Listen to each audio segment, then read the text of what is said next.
চলতি বছর এ সাপের কামড়ে মারা গেছেন 10 জন।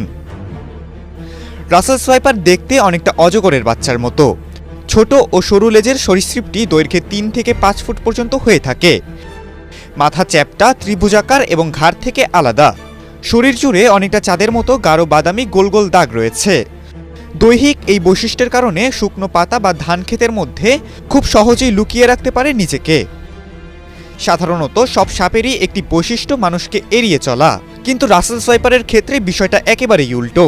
এরা মানুষ দেখলে আরও আক্রমণাত্মক হয়ে উঠতে পারে। বিষধর সাপ হিসেবে রাসেলস ভাইপারের অবস্থান পৃথিবীতে পঞ্চম হলেও হিংস্রতার দিক দিয়ে এদের অবস্থান সবার উপরে। বাংলাদেশের বিভিন্ন অঞ্চলে এই শেখ রাসেল ভাইপার প্রচণ্ড পরিমাণে উপদ্রব ছিল। যেমন নীলফামারী, নাগেশ্বরী, ভৃঙ্গমারী, পঞ্চগড়, ঠাকুরগাঁও এই অঞ্চলগুলোতে এবং ময়মনসিংহ, নেত্রকোনা, কিশোরগঞ্জ, জামালপুর, শেরপুর এই অঞ্চলগুলোতে এত পরিমাণে ছড়িয়ে ছিটিয়ে ছিল এই শেখ রাসেল ভাইপার। কোথায় চলে গেল তাহলে এই শেখ রাসেল ভাইপারগুলো? তাহলে কি শেখ হাসিনা যাওয়ার দিন 2টা ব্রিফকেস নিয়ে গিয়েছিলেন, সাথে শেখ রেহানা এবং সাথে শেখ রাসেল ভাইপার, এদের সবাইকে নিয়ে কি চলে গেলেন তাহলে ভারতে? উনি কি তাহলে ভারত থেকে এই শেখ রাসেল ভাইপার নিয়ে এসেছিল, আবার যাওয়ার সময় নিয়েও গেল? তাহলে কি এটাই বোঝা যাচ্ছে যে বাংলাদেশ থেকে শেখ হাসিনার সাথে সাথে বিলুপ্তি হয়ে গেল এই শেখ রাসেল ভাইপারগুলো? এদিকে পুলিশ হেডকোয়ার্টারে অপেক্ষা করতেছিলেন শেখ হাসিনার সাথে চলে যাবেন আবদুল্লাহ আল মামুন ভাইপার, কিন্তু শেখ হাসিনা তাকে নিলেন না।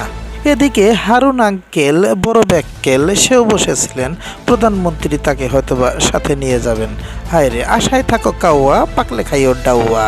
আর নেওয়া হলো না এই হারুন ভাইপারকে।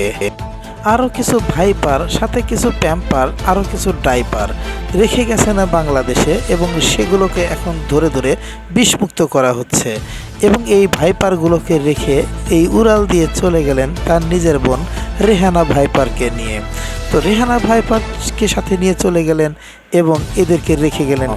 কেনই বা রেখে গেলেন এদেরকে? দর্শক, যদি ভালো লাগে তো এটাতে একটা সাবস্ক্রাইব এবং কমেন্ট করবেন, তাহলে আমি উৎসাহিত হব এবং আরও সুন্দর সুন্দর ভিডিও আপনাদেরকে আপলোড দেব ইনশাল্লাহ। দোয়া করবেন, ভালো থাকবেন।